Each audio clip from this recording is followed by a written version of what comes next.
Good morning, everyone. Kevin with Flux here. Thank you for joining me today in our training on form objects in the Form Builder.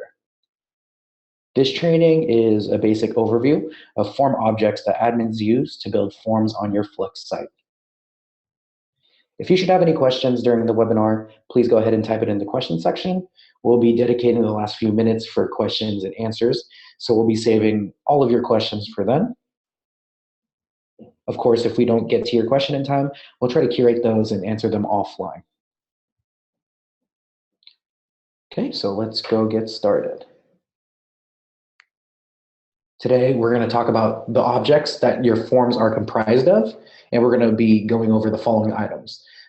What are the 7 objects you use building a form? What are the 7 objects used building a form? What are the differences between the 10 types of fields? What is the basic function of components? What is the purpose of a calculated field? How does the group element help me organize my forms? And what are the tabs over to the right of the form builder?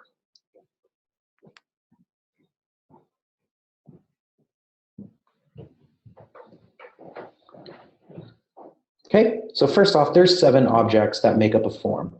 They are component, field, group, spacer, image, text, and calculated fields.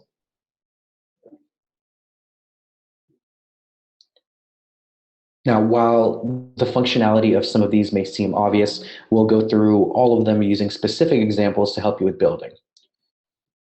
To start, let's go through each of them with a quick definition. So the first being a component, which is going to be colored light pink. Components are pre-programmed collection of fields. These are hard-coded and can't be changed. Next, we have field, which is going to be color-coded light blue, and these allow you to pull in either core or dynamic values. Core fields are system-wide fields, while dynamic are specific to the site you are using.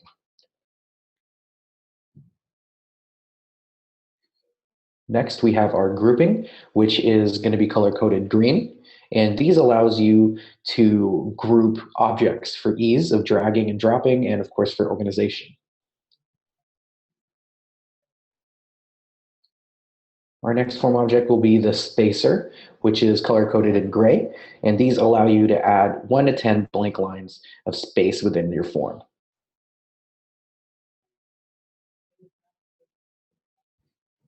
The next object is image, which is color-coded neon pink. And this allows you to add an image to the page.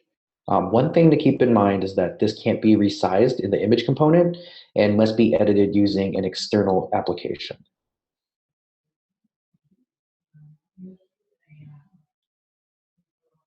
Our next form object is text, and this is going to be color-coded in yellow.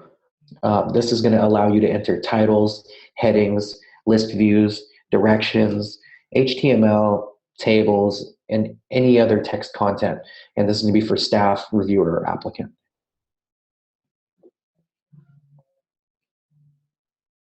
And of course, we have calculated fields, which are labeled color-coded white.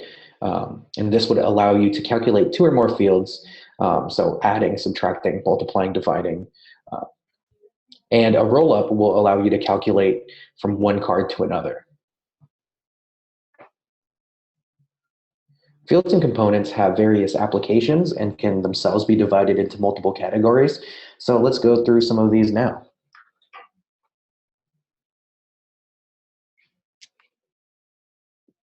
So there's 10 different types of fields currently used in the Flux UI.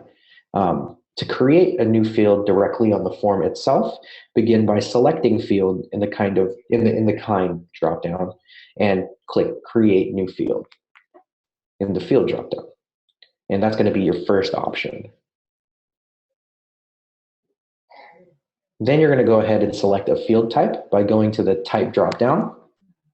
And we're going to go and run through some of the characteristics of each of these. So first is our text field, and it can contain up to 255 characters in a single line format only.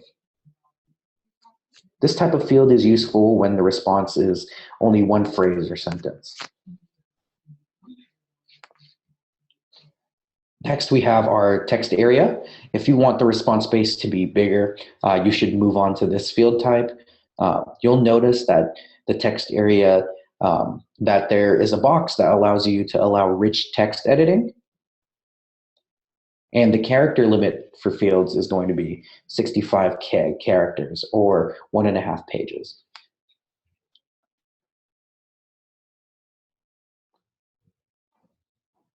The next field type is our number field. You could select either a maximum or minimum value, but not both. So if you put a maximum or minimum value, it forces validation, which means that the inputted value must be either over or under that number, or else it's going to go ahead and generate an error message. From there, the user won't be able to proceed until the correct value is entered. Now, if you want to have a numeric range instead of just maximum or minimum values, you can do so by checking that box. Then you'll go ahead and input criteria such as a starting and ending number, the steps between each number, such as 1 or 5, and also whether to display the choices as radio buttons or a dropdown. Make sure you include context and instructions above your number range if you choose to have one.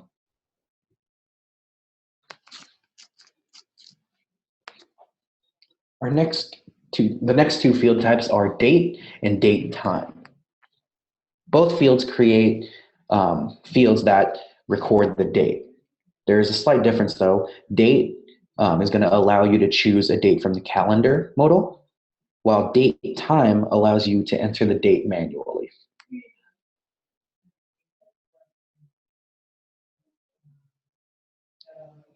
Next on our list are Boolean fields. Boolean fields are displayed as either checkboxes or a dropdown. Checkboxes only use a true, false, or yes, no value for the answer. Dropdowns use a true or false or blank value as an answer. Okay, moving on. The next field type is select and is useful if you have 2 or more answers. You can add additional choices by going to the Values tab and adding them by clicking a green plus sign. Select allows for a drop-down, radio buttons, or a series of checkboxes if multiple are allowed.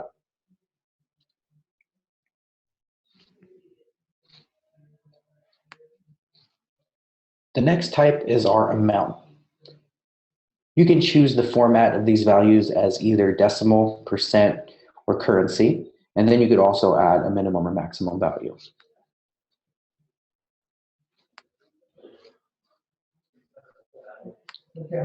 Next on our list are table fields, are yet another field type in Flux Form Builder, and this allows an admin user to specify how the table displays on the page and whether the table is editable in detail view. In the columns and rows section, you can add labels, choose the type of data being entered, and also specify the amount of space you want each of the columns to take up. The initial table width box will dictate how much of the card the table takes up, and the width boxes under the column section will dictate how much of the table each column will occupy. If the column width boxes are left blank, they will be divided equally between columns.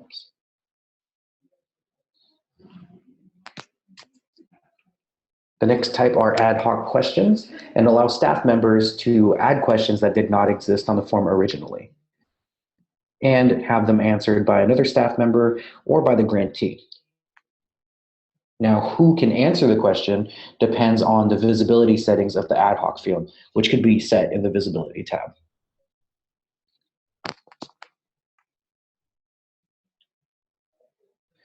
The last field type we're going to talk about is model. Model fields are typically used to provide drop-downs of names, usually specified by profile. The names are usually pulled from a user card or an organization card. Model fields are also used when you want to add an additional employee dropdown. For example, program managers or program executive directors. But the role doesn't fall into a program lead or secondary program lead category. Or say you want to add an additional grantee name, such as a project manager. Okay, now we're going to go ahead and talk about components.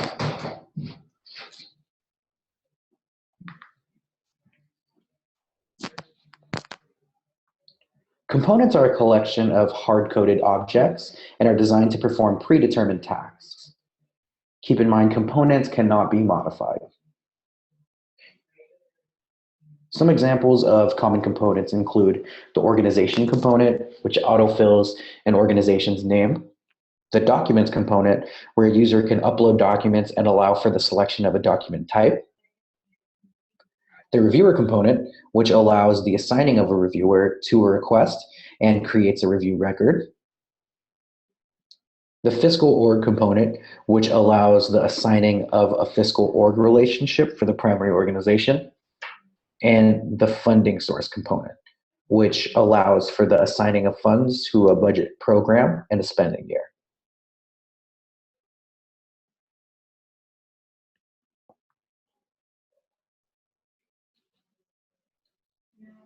The next object type we're going to go over is calculated fields. Here you can choose to either use a previously created calculated field or create a new one from scratch. Calculated fields are typically used in two ways. First, you can use it for simple calculations, such as adding, subtracting, multiplying, and dividing all of the values from an amount field with the same model. Or you could use it as a roll-up calculation, which uses values or information from more than one model type.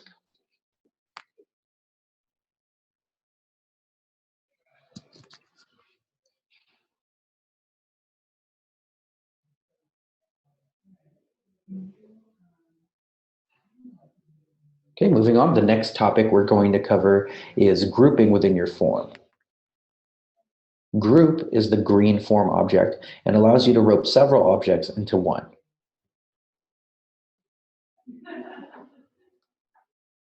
Grouping allows you to choose visibility settings for several form objects at a time and make use of some handy organizational components, which include a table of contents component, a collapsible component, and if-then logic for visibility on blocks of questions.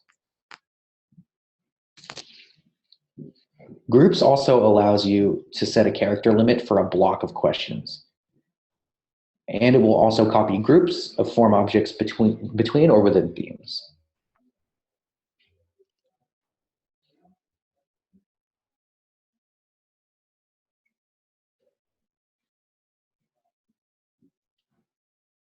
Before I talk about the tabs over to the right-hand side, let me tell you a bit about what's going on in the center here.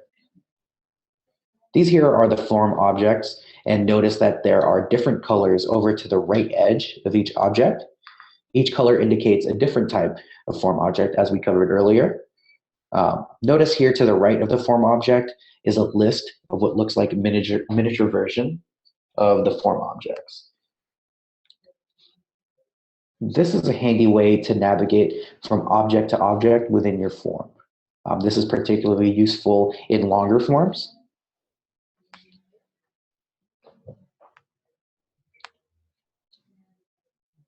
Okay, so now to the far right of the form builder, let's go ahead and talk about these tabs here. The first of the four is our attributes tab. This differs for each form object.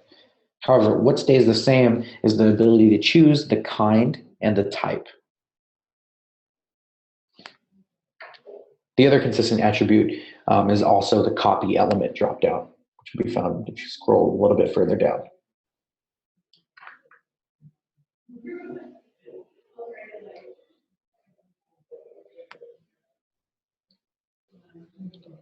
Now, you can copy the setup of another existing form object on this form here.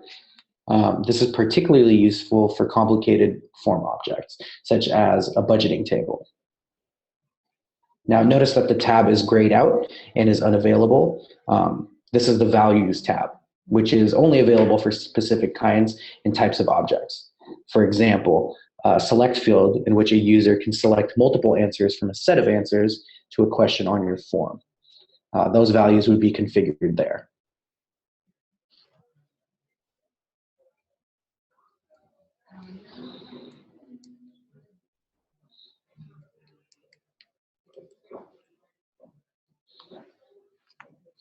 Now this here is our visibility tab. This tab will allow you to toggle the visibility of this specific form object. Again, you could make this form object visible in one of the view types. This is going to be list, edit, or detail. And you could also toggle this directly on the form object itself here. Now, you can see a series of lists to select from. The first one is going to be our show only when in states visibility configuration, right here. You can make this object visible in a specific state. For example, let's say you only want an object available in draft state. You can configure that here by selecting the draft state and clicking the right arrow. Note that if you do not select anything to be moved over to the rightmost box, the form will be shown in all of the states to the left. This is the default configuration, and only once you move one of the items in the left box will you trigger the form object to be shown in specific states.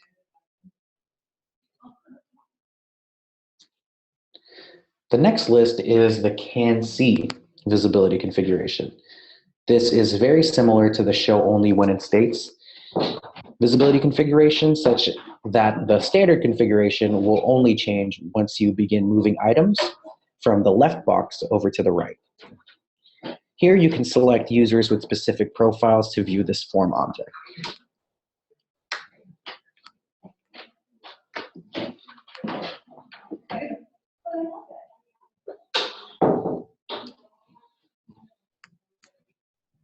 You could also add conditional logic to every form object here, as you would when using an advanced filter on a card on your dashboard. Meaning, you can make conditions as to when this form object is visible to a user.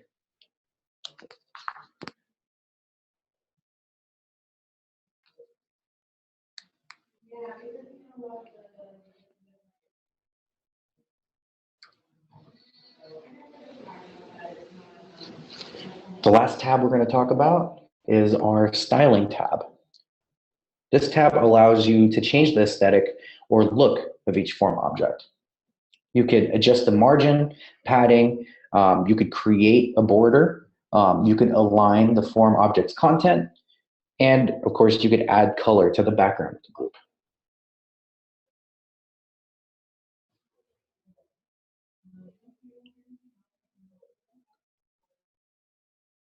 And that's going to conclude today's webinar on form objects, and I hope you enjoyed it and found it helpful. If there's any features that I did not cover extensively, we will be hosting trainings in the future to address these features. You may also learn about any of these features by visiting our knowledge base. Now let's open it up to some questions.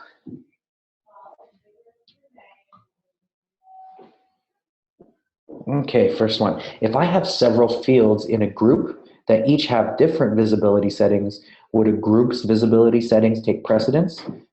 The visibility of the group object will take precedence over the visibility setting of any form objects within that group, meaning the settings on the group object will control all of the objects underneath it.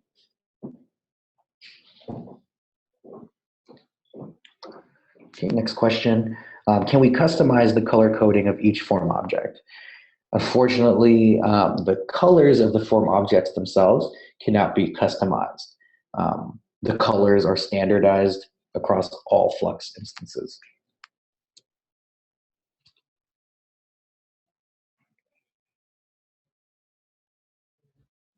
Okay, it looks like that's the last question. So we're going to go ahead and call it for today. Today we went over what are the 7 objects you use in building a form. We covered what the differences are between the 10 types of fields. We learned what the basic functions of components were. We went over the purpose of a calculated field. We learned how does the group element help me organize my forms, and what are the tabs over to the right of the form builder. To learn more and access the video recording of this webinar, please visit our knowledge base at flux.io/knowledge. There, you'll be able to find a list of our upcoming webinars, links to register for future webinars, and recordings of past webinars under training webinars. Or, of course, feel free to ask us at support, and we'll be happy to help you.